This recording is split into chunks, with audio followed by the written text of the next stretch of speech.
მოგესალმებით ძვირფასო ტელემაყურებლებო. TV10-ის ძვირფასო ერთგულო მაყურებელო. ეთერშია თავისუფალი მაგიდა კონსტანტინე ჯაფარიძესთან ერთად, მე კი მისი წამყვანი კონსტანტინე ჯაფარიძე გახლავართ.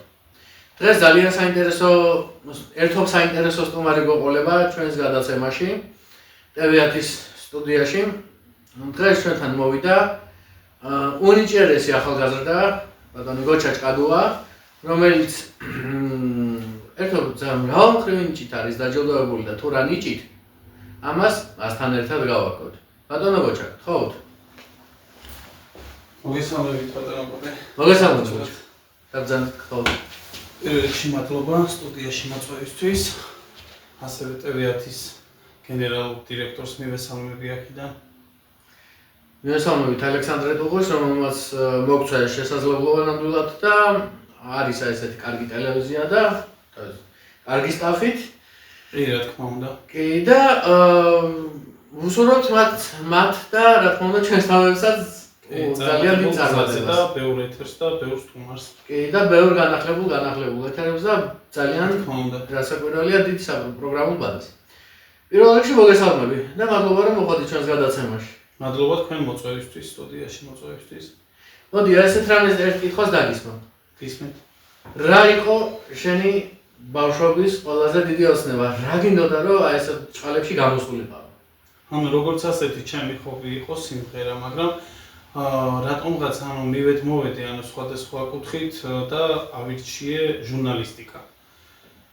ბავშვობიდან მიტაცებდა საინფორმაციო გამოშვებები რა და ძირითადად მიბაძვები მიყვარდა რა. ჩემი საყვარელი ჟურნალისტები, რო ჩამოთვალო, ძალიან ძლიერი ჟურნალისტები, ლევან ჯავახიშვილი, ზალდუმაშვილი და გოგოებიდან კიდე მაგდანიკაშვილი და ბევრი რა ისეთი ადამიანები, რომლებიც ნიჭით სავსე არიან ჟურნალისტიკის თემაში. ჟურნალისტიკა ისეთი პროფესია არის, რომ მედია საშუალება რო არ იყოს, არაფერი არ იქნებოდა რა, ძლიერი მხარეა, ერთ-ერთი მხარეა და მეც რატომღაც დავინტერესდი მაგით და პირველი ჩემი ნაბიჯის გადადგმა იყო TV+-ში დავიწყე საინფორმაციო წამყვანი ვიყავი. როგორ განვითარდა შემდგომ მოვლენები TV+-ში დაწყების შემდეგ, თქვენი მუშაობის დაწყების შემდეგ? განვითარების დონეზე განვითარდა რა, იქიდან გამომდინარე რომ TV+-ში მუშაობდი საინფორმაციო წამყვანი ვიყავი, ნულიდან დავიწყე ყველაფერი და გამოვიდა ისე რომ როგორც ასეთი კარგი წამყვანი ვიყავი. აი მუშაობდით TV+-ში, დიახ, საინფორმაციო წამყვანი.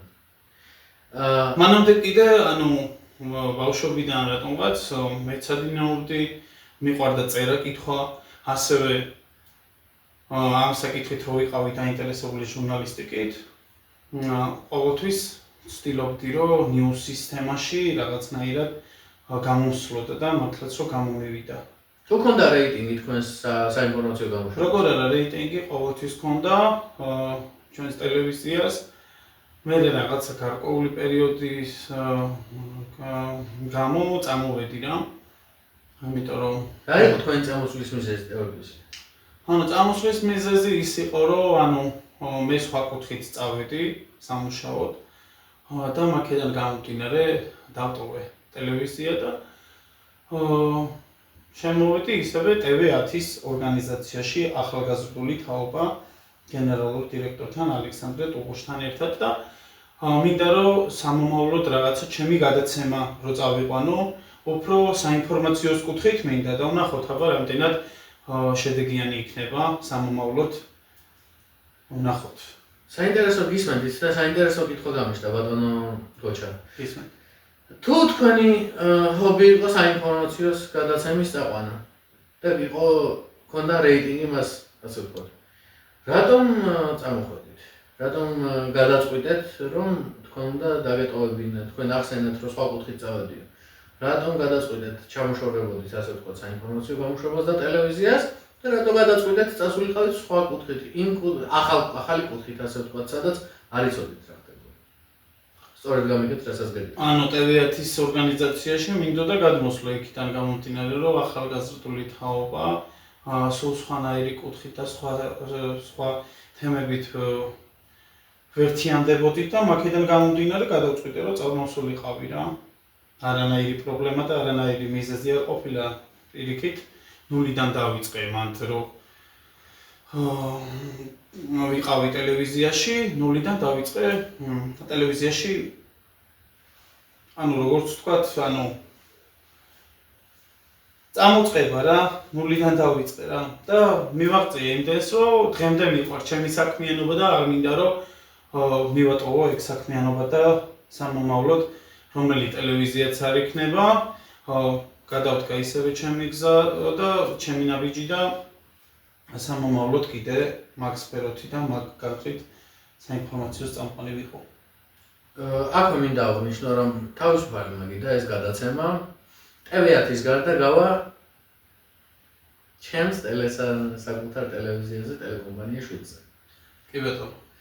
და ვფიქრობ რომ მეტი მაყურებელი ეყოლება ამ გადაცემას და ეს რა თქმა უნდა წარმატებასაც ხვები ხო არა გაქვთ ან ავტობიოგრაფიული ყველაფერს ფანმივა.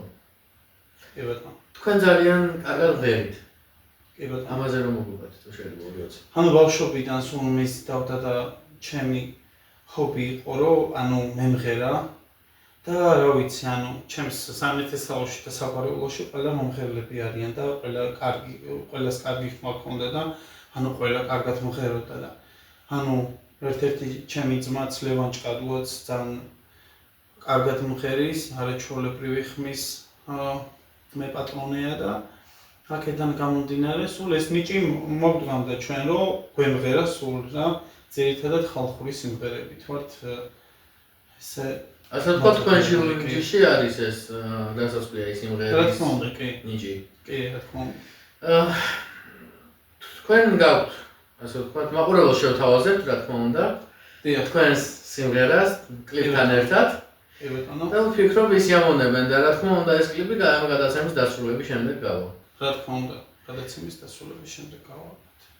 ალბათ არ ეგრეიქნება ეხლა რა საქმიანო გოჩა რომ ის აი ეხლა ამ ეტაპზე რავი მუშაობ სხვადასხვა ადგილებში მენეჯმენტის თემაში ასევე კიდე რავი მაღაზიებშიც მუშაობ გაყიდვების სფეროში მუშაობ ამ ეტაპზე იმიტომ რომ რაღაც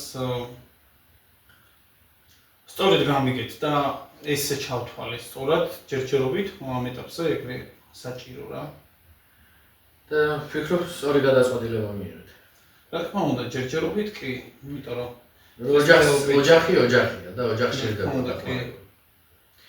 კარგი როგორი ასე ვთქვათ როგორ გრძნობ თავს როდესაც შემოდის მაღაზიაში თუნდაც ისეთი კლიენტი რომელსაც ნანახი ყავხარ თუნდაც საინფორმაციო გამოშვებაში და უცებ ხედავს მარკეტში კი ბატონო შენთვის ეს როგორ შეგრძნება ანუ მაგ კითხვაზე პასუხი ცოტა რთული საკითხი პასუხია იქიდან გამომდინარე რომ და როგორია მათი რეაქცია მათი რეაქცია იციან და ანუ ახლა მე მაგალითად არ მეთაკილება შრომა იქიდან გამომდინარე რომ მე რა საინფორმაციო წამყვანი ვარ ანუ შრომა დაუზარებელი ტიპი ვარ როგორც ასეთი და მინდა რომ ბევრ რაღაცას მივაღწიო და რაღაცა ზოგადად როგორი ვარ იცი ანუ ნებისმიერ სამსახურში სადაც მე მივდივარ ანუ ყველგან მიტოვებენ იმიტომ რომ იმდენად პატიოსანი და იმდენად შრომელი ვარ და იმდენად კარგი რომ არ მიყვარს ადამიანისთვის ხალათი რა პირველ რიგში ერთადერთი არის ჩემში ეს რომ ადამიანს რომ არ უღალატებ რა და ანუ რო ეტყვი იმას და დააიმედებ და ის შენი მეტად იქნება ეს უკვე რავი მიუღებელია ჩემი მხრიდან ანუ როდესაც ადამიანს იმედს აძლევ იმედი უნდა მისცე რა თქმა უნდა იმდენად როდესაც შენ იცი რომ მას შენი იმედი აქ არ უნდა გაუხარს რა თქმა უნდა კი ბატონო მინდა შევეხო ისევ ტევებიოს როგორი ურთიერთობა გქონდათ თქვენ და მის გენერალურ დირექტორს ერთმანეთთან ანუ როგორც ასეთი კარგი ურთიერთობა მქონდა და კარგი დამოკიდებულებით იყო განწყობილი რა არაფერი ცუდი უბრალოდ ანუ საინფორმაციო წამყვანი ვიყავი და რაღაც და გითხარით ამაზე დიახ და უკვე მეორეჯერ შემოიფარგლეთ ამ კითხვით ხო და როგორც ასეთი ხო, მინდა ამოვწურო მაგ საკითხთან დაკავშირებით კითხვა იქიდან გამომდინარე, რომ ჩემი მიზეზი იყო, რომ წამოსულიყავი, ანუ მინდოდა რომ წამოსულიყავი და ესე გადავწყვიტე რა. რეიტინგული ტელევიზია არის და ღმერთმა ხელი მომართო, წინსვლა წარმატებებს უსურვებ და ყველაფერს კარგს უსურვებ, მაგრამ შეგიძლია რა, ყველას თავისი აზრი აქვს, ყველას თავისი. რამდენი ადამიანის იმდენი აზრია. რა თქმა უნდა, კი ბატონო, გეთანხმებით. კარგით, კიდევ ასეთი კითხვა მაქვს. გაქვთ თუ არა თქვენ აი გარე ჰობები, ასე ვთქვათ, ჰაიკინგი, თუნდაც მოგზაურობის სურვილი. რა თქმა უნდა, ანუ ჩემს გონებაში ყოფილა ეგეთი რაღაცა, რომ მქონია საზღვარგარეთ მოგზაურობის სურვილიც ბევრჯერ, მაგრამ რაღაცა შეფერხებებიც ყოფილა იქიდან გამომდინარე, რომ ეხლა ოჯახსაც ვერ მიატოვებ ესე მარტივად რა, ანუ რაღაცა გარკვეული პერიოდი, თუნდაც სამსახურში რომ წამოსული, მაინც სახლში მინდა რა. სად შენ სახლში რო ხარ, შენს გემოზე და რაღაცა ეს სულ სხვა საკითხია. და სადღაც მიიღო და სად მიყრუებულ სასტუმროში სადღაც. თუნდაც. თუნდაც ხო, მაგალითად ხო, მაგრამ მიყრუებულ სასტუმროში რატო ეხლა სამსახურში როდესაც ახალ ადამიანი? ძირითადად ეხლა მე სამსახურში ვარ და მაგ დროს ძირითადად სამსახურს ვთმობ. აი რომ ყოფილა ისეთი შემთხვევა, რომ ანუ მეგობრებთანაც განტვირთვა მქონია წავსულ სხვადასხვა ადგილებში, თუნდაც ბუნებაში, თუნდაც ისეთ ადგილებში, სადაც ან კლუბებში და რაღაცა მეგობრებთან და ძმაკაცებთან ერთად მქონია ესე განტვირთვა, სულ რო იმუშაო ადამიანმა, ეგ სულ გადაიწვევი. ხო, რა თქმა უნდა, გადაიწვევი, არა, თუნდაც საჭიროა რა განტვირთვა ადამიანისთვისაც. კარგით, მაშინ ესეთ ცოტა ცნობილ კითხვას დაგიწყოთ. კლუბი, ბარი, რესტორანი თუ კაფე, რომელს არჩევდით ამათგან? ანუ ამ კითხვაზე გადასცემს. კი ბატონო, კარგი კითხვაა სხვათა შორის.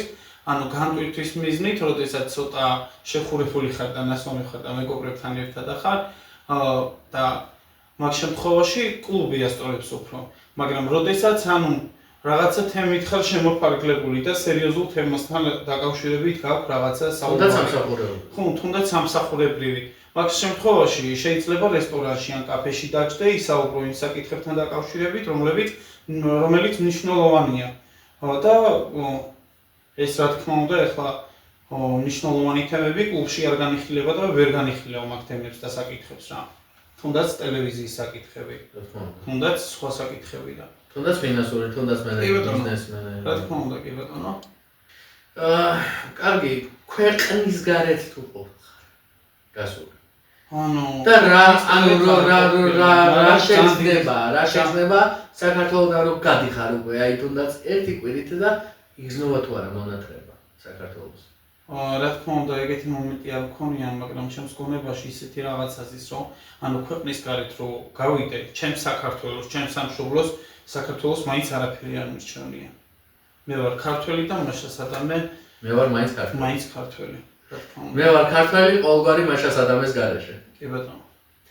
კარგი, შევეხოთ რახან გამოიარე ჟურნალისტიკა და საინფორმაციო ნიუს თემა, ნიუსრუმის თემა. მინდა შევეხოთ მცირეოდენ პოლიტიკურ საკითხებსაც. კი ბატონო.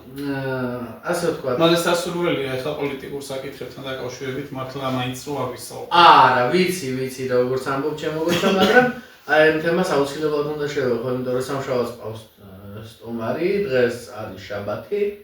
დღეს ვეღავა ეს ეთერში ეს გადაცემა, სამშაბათს ყავს სტომარი, პოლიტოლოგი ერთ-ერთი, რომელიც ისაუბრებს ამ თემაზე და მაინტერესებს შენი აზრი როგორც პოლიტიკური საკითხებით იქნებით შემოფარგლებული? ხო, რა თქმა უნდა, ამ თემას გამიხილოთ პოლიტიკური ასპექტით, პოლიტიკური კუთხით და შენი აზრი მაინტერესებს ამ თემასთან დაკავშირებით როგორც რიგითი მოქალაქის. ისმე თავი. ალან გაგლოევი, ეგრეთ წოდებული დე-ფაქტო სამხრეთ ოსეთის პრეზიდენტი, იმყოფებოდა ოფიციალურ მოსკოვში ვლადიმერ პუტინთან შეხვედრაზე, სადაც განიხილეს სამხრეთ ოსეთის მიერთების საკითხი. რუსეთთან მიერთების საკითხი. შენ რას ფიქრობ ამ თემასთან დაკავშირებით? ეს იქნება მისაღები ქართული საზოგადოებისთვის, ქართველებისთვის ეს დე-ფაქტო სამხრეთ ოსეთის მიერთება თუ უნდა ამოიღოს საზოგადოებამ ხმაურთ თემასთან დაკავშირებით. რა ვიცი, როგორც ასეთი პოლიტიკურ საკითხებში დიდად არ ვერკვევი, მაგრამ როგორც ასეთი, რა ვიცი, მე მგონია მიუღებელი იქნება. ჩემი აზრით, იქიდან გამომდინარე, რომ არ იქნება მიზანშეწონილი, რატომღაც მასე ვფიქრობ, რა ვიცი, გულისკენ ნახით, ეგრევე ვფიქრობ, რომ არ იქნება მიზანშეწონილი და თქვენ როგორ ვფიქრობთ, ანუ თქვენი აზრით, იქნება თუ არა მიზანშეწონილი და სწორი გადაწყვეტილება? ყველა ნორმალური ადამიანისთვის იქნება ეს მიუღებელი. ისევე როგორც მათ შორის შეგვიძლია როგორც ერთი რიგითი საქართველოს მოქალაქისთვის. და ჩემი აზრით საქართველოს ხალხმა და არა მარტო საქართველოს ხალხმა, საქართველოს მთავრობამაც კი უნდა ამოიღოს ხმა ამ თემასთან დაკავშირებით და სხვათა შორის ეხლა ალან გაგლოევი უკვე პრეს-ცენტრში პუტინის მრჩევლად მიდის მოსკოვში, იქ იწყებს მუშაობას და უკვე გადადგა პრეზიდენტის თანამდებობიდან, რო იცოდეთ. და მე მგონი უკვე ცუდა წავა საქმე იქ. ჩვენს კუთხით, ჩვენი მხრიდან ან ჩვენ პირადად არ უნდა ავყვეთ ამ თამაშს. ამ ეს არის ბინძური თამაში და ამ ბინძურ თამაშს ჩვენ არ უნდა ავყვეთ. არ უნდა წამოვეგოთ ასე ვთქვათ პროვოკაციას. ეს ავანგაგლოები უკვე ყველაფერს აკეთებს იმისთვის, რომ გამოგვიწვიოს, ხდები? ქართველი ხალხი. კი, და ასევე მთავრობაც. ჩემი აზრით, მთავრობაზე ამბობენ, პოლიტიკურ პირებზე ამბობენ, რომ არაფერს არ ამბობენო, ატარებენო რა ჩვენ ენაზე, რომ ჩვენზე ჟარგონით რო ვთქვათ, გაატარესო ეს თემა, მაგრამ ისი როგორ არის? ჭკვიანები არიან, მე თუ მკითხავ, არ ეგებიან პროვოკაციას. თორე რა თქმა უნდა, მათაც აქვთ აზრი. ისინი საფიქსირებენ აზრებს. თუნდაც მამუკამდინარაძე, თუნდაც ჩალვა პაპუაშვილი. თუნდაც ნებისმიერი სხვა ალიანსის პოლიტიკური პირები. ყველას შეუძლია აზრის დაფიქსირება, მაგრამ როგორც ვირი არ ჩაყავს ვეხს ლაბოში, ხო? ისე იქცევა ზუსტად მთავრობა. არ ყოფს ფეხს ლაბოში. თქვენ რომელი პარტიიდან ხართ ისე რომ გკითხოთ?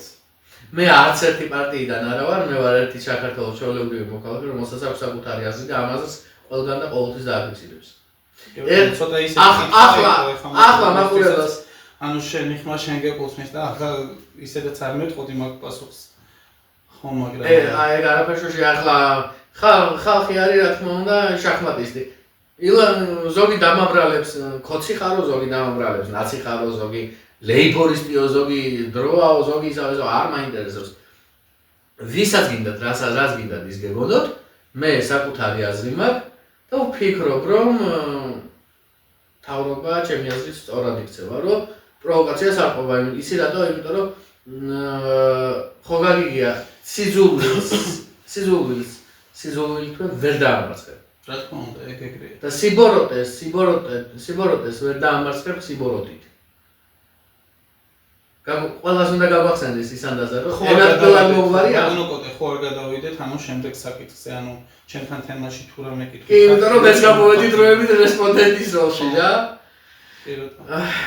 კარგი, დავანებოთ ჩემ რესპონდენტობას და თავი აზრი გავიხსნით, ორივე ჩვენი მოქალაქეობრივი აზრი.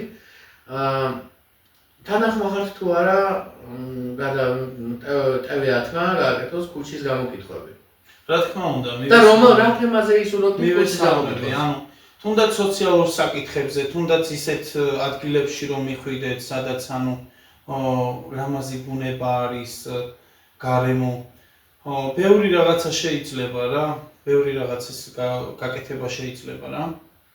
რამდენჯერაც გამიკეთებია ქუჩის გამოკითხვა? თქვენ ძირითადად რითი ხართ დაინტერესებული და შემოფარგლებული? ანუ რისი გაკეთება გსურთ?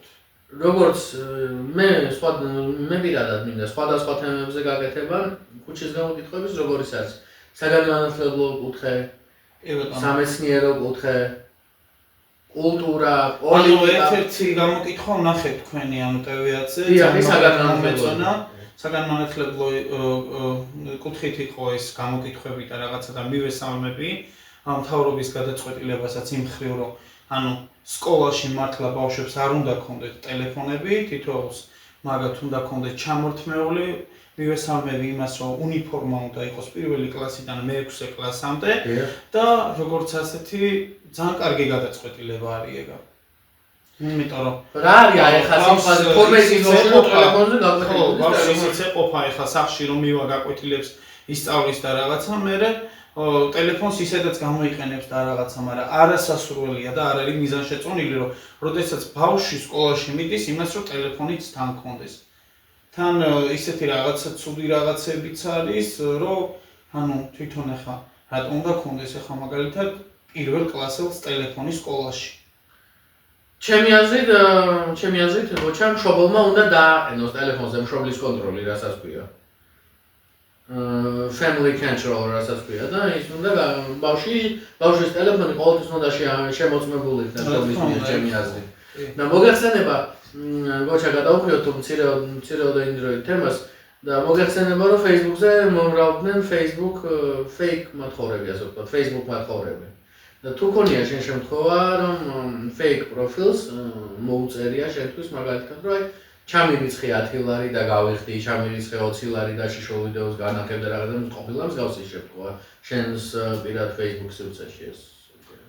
ანუ ჩემ შემთხვევაში ყოფილა ეგეთი რაღაცა, მაგრამ უბრალოდ ეხლა ბოდიში ჟარგონულად გამოვიყენებ მაქსიკას და ანუ დამიკიდია რა, იქიდან გამომდინარე რომ მე ესეთი რაღაცები არ მიყვარს რა. და არ ყვები ესე მარტივად. თუნდაც ფეიკი, თუნდაც რაღაცა ისეთი ყოფილა მართლა ფეიკი არ ყოფილა, მაგრამ ისე უთქვავთ რა, მაგრამ ყოფილა ძირითადად გოგოები. რომ ჩამირიცხე 10 ლარი და გავიხდი და ამას ვიზამ, მაგრამ ეს ჩემთვის მიუღებელია. აქ რო თქვა გოჩა, რამდენი წლის გოგოები ამბობდნენ ამაში? რამდენი ანუ ეს ყოფილა უცხოელი გოგოებიც, ეხლა მარტო ქართველი გოგოები არ ყოფილა. მე ასაკზე მაგალითად და არა ეროვნებას. რა ვიცი, ეხლა ასაკით რამდენი წლის იყვნენ ისინი, მაგრამ ესეთი შემთხვევა მხოლოდ ერთხელ მქონია. მსგავსი შემთხვევა. და ისიც უცხოელი იყო. ისიც უცხოელი, მაგრამ როგორც ასეთი ეხლა უცხო მოწვევებიც მოდის რა, გიწევს დაუმეგობრდები თუ არა იმას, მაგრამ ეს თუნდაც ფეიკი არ იყოს, მე უცხო ადამიანს არ ვიმეგობრები. თუ პირადად არის. თუ პირადად არ ვიცნობ, რა თქმა უნდა. ანუ მიუღებელია და არ არის მიზანშეწონილი ჩემი მხრიდან, იმიტომ რომ მე რა ვიცი, მე არა ვარ ისეთი გაზრდილი და ისეთი ოჯახის შვილი, რომ ხლა აუყვე ხელათ ამაც და ფეიკი იქნება, ის იქნება, ეს უზნეო თემებით არა ვარ დაინტერესებული ძირითადად. არ მაინტერესებს ჩემში არც ის ეგეთი საკითხები. კარგი, ჩემი აზრით ეს არის თაღითური სქემა, ასე ვთქვათ, რომელიც კარგად არა უბრალოდ. და რა იცი, ახლა შეიძლება აყვეს ადამიანი რა, ადამიანი ხარ და აყვე შეიძლება მომენტს და ხო და შეიძლება აყვე ამ მომენტს, მაგრამ მე შენ იმა რა გაგიჩალიჩოს, რა იცი. ამაზეც უნდა გქონდეს, თვით გაანალიზებული უნდა გქონდეს ტვინში, რომ ის რას მოიმოქმედებს, რას გააკეთებს, მე შენს ანათესავს, ვიღაცას ჩაუგდებს, ამან ასე გააკეთა. ისეც გამოგიყვანს, რომ როგორიც არ ახარ შენ. ან ასაკი დაგიმალოს და წავიდეს პოლიციაში და იგიჩიოს. რა თქმა უნდა, ხო, ამან ისე გამიკეთ, ამან დღესდღეობით ნდობართულია. ნდობის მიზეზი კიდე სიყვარულია, რა თქმა უნდა და თუ ეხლა ადამიანზე მინდობილი არ ახარ და ის არ გიყვარს და ის შენი ნაცნობი არ არის, ან ვინმე არ არის და რაღაც, იმას ვერ ენდობი დღესდღეობით. მოდი სოციალურ თემატიკაზე გადავიდეთ და სოციალურ საკითხებზე, რომელიც დღემდე აქტუალურია საქართველოში, გოჩა. შენ ჟურნალისტი ხარ, მე ჟურნალისტი ვარ და მოდი ჟურნალისტური თემით გავყვეთ რა. ისმენთ ბატონო პოტე. მოგეხსენება არა, ბევრმა არ იცის. და მოგეხსენება არა, იმიტომ ვთქვი, რომ ცოტა არ მიწყინო, იმიტომ რომ შენ არ იცი რა ხდება, ღამის 4 საათზე და 2 საათზე ქუჩაში არ დადიხარ და კარგად მესმის შენი. ღამის 4 საათზე 5 საათზეც გამოსულ არ ქუჩაში. მეტროსთან არა მარტო მეტროსთან, ბევრი ადგილები არის ისეთი, რასაც გულისხმობთ ახლა, ბევრი ცუდი რაღაცები ხდება. ანუ გაჭირვებულ არასრულწლოვნები ფულზე მუშაობენ და ფულზე ყიდიან საკუთარ სხეულს. ეს თუ იცი. 15-დან 19 წლამდე ბავშვები მეტროებთან არ დავასახელებ რომელი მეტროა ერთ-ერთი, მაგრამ ქალაქის ცენტრშია.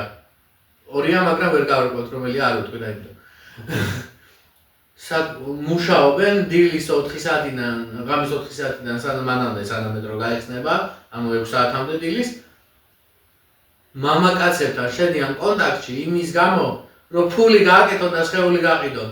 ეს ნორმალური და დასაშვებია 14 წლის ბავშვისთვის. მე ვინ იცი შენ თქვის არ იყოს მე რას გაგიჩალჩებს. შენ როგორ შეაფასებ ამ თემას? რა თქმა უნდა, არის მიზანში წონილი და რაღაცა და ამას სხვაც დაინახავს მე და სხვაც იგივე შეიძლება გააკეთოს, მაგრამ ბევრმა შეიძლება არ გააკეთოს. აი წარმოიდგინე ვიღაცა რო ხედავდეს ამას და წარმოიდგინე საკუთარი სიტყვაზე ძმისშვილი ან ახლობელი რო დაინახო აღმოჩნდეს ის გოგო ერთ ვინმე რომელიც ამას აკეთებს. წარმოიდგინე იმ ადამიანთვის რამხელა შოკი იქნება ეს. რა თქმა უნდა, ეგრე იქნება. ეს ჩემი აზრით არის განათლების ბრალი მაინც მე ესე ვფიქრობ და უფრო ოჯახის ბრალია რა, აღზრდის ბრალია ჩემი აზრით. და ჩემი აზრით შენ ყველაფერს სწორს აკეთებ. შენ რო თქვი მუშაობა არ მეთაკილება და გრეხი არ არის. 14 წლის ბავშვმაც უნდა შეიგნოს. 14 წლიდან მუშაობდი. ხო, აი. 14 წლიდან მუშაობდი და აი ყოველთვის მქონია ჩემი ჯიბის ფული, იქიდან გამომდინარე რომ არ ყოფილი ვარ მე ოჯახზე დამოკიდებული და ანუ ჩემ უბრალოდ ქუჩაში არ გასწავლდა კი ბატონო, არ ყოფილი ეგეთი შემთხვევა. და 14 წლის გოგოსთვის მით უმეტეს არ უნდა მიჭირდეს, ანუ ისეთი სიტუაცია მივარდება ხოლმე რომ ერთი სამსახურიდან მეორე სამსახურში შეიძლება გადავიდე, მერე მესამე სამსახურში იმდენად მოწადინებული ვარ მაგ საკითხში რომ ანუ სად შენი ჯიბის ფული რო გაქვს და შენი 1-2 კაპიკი რო გაქვს ეგ უფრო მისაღებია შენთვისაც და ანუ სადმე გავლა მოგინდება მეგობართან ძმაკაც გამოხდება რაღაც ვარიანტი კი ბატონო და სად წარმოიდგინე ხა მეგობარს ვურეკავ რომ აი ძმაკაც გეხვეწები და ჩამირიცხე ხვალამდე 1-20 ლარი რა და სად ამოიღებს რომ მაგ რა და всё შენ ჭუაზე რა ძმაკაც ხელი უნდა გამომართო მეგობარსაც ხელი უნდა გამომართო მაგრამ ახლა სისტემატიურად თუ გთხოვს და რაღაცა იმანაც ხომ უნდა გაანძრიოს და დამოწოლაზეა უკვე ესე ხო რა თქმა უნდა კარგი გოჩა საკმაოდ ბევრი ვისაუბრეთ მე მგონი ხო თემებიც ამოწურეთ საკმაოდ საინტერესო თემებით ვიყავით შემოფარგლებული რა თქმა უნდა ამიტომაც ვქია ჩემს გადაცემას თავისუფალი მაგიდა რომ თავისუფლად შეგიძლია ისაუბრო ყველა თემაზე აბსოლუტურად და არა ერთ კონკრეტულ თემაზე კი ბატონო გოჩა სასწაული ხარ მადლობა ხარე, მადლობა კოტე სტუდიაში მოწვევისთვის. არაფრის გოჩა, მადლობა შენ მოგზაურობისათვის და როგორც მაყურებელ შევკვირდით, გადაცემის ბოლოს ეხლა გთავაზობთ ზუსტად იმ კლიპს, სადაც გოჩა ასრულებს სიმღერას. და ძალიან გთხოვთ უყუროთ ამ კლიპს, მე კი შემდეგ ეთერამდე გავშვიდობებით. ნახვამდის. ნახვამდის.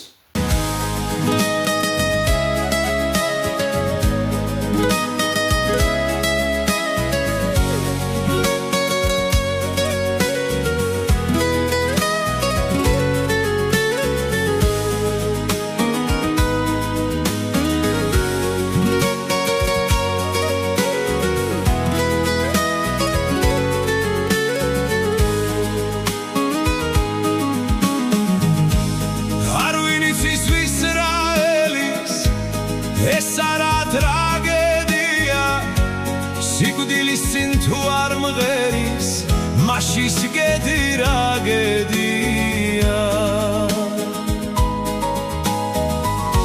Sigudilis sintu armgeris Mashis gediragedia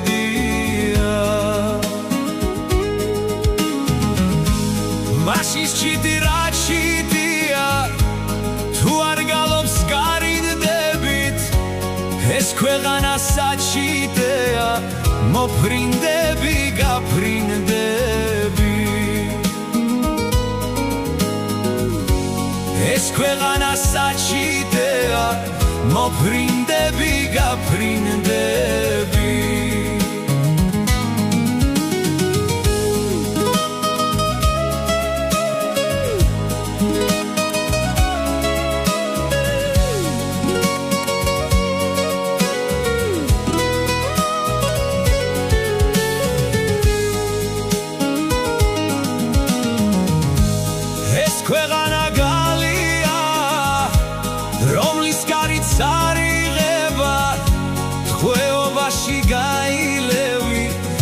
Zerchebit arigebat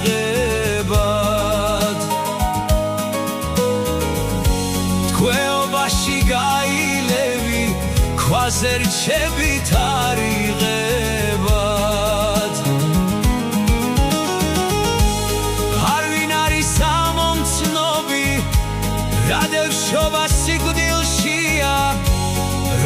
სიცოცხლე ამორ შორის მოქცეული სიგიჟეა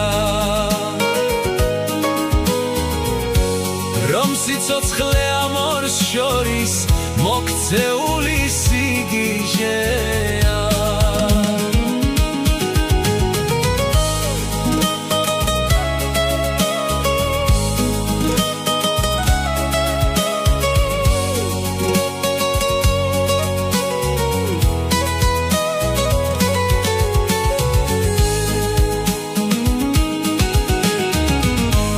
რომ სიცოცხლე თიხის დოქში იხარშება ერთიანად ისე გარბის როგორც დოხში რაში თავის მხედრიანად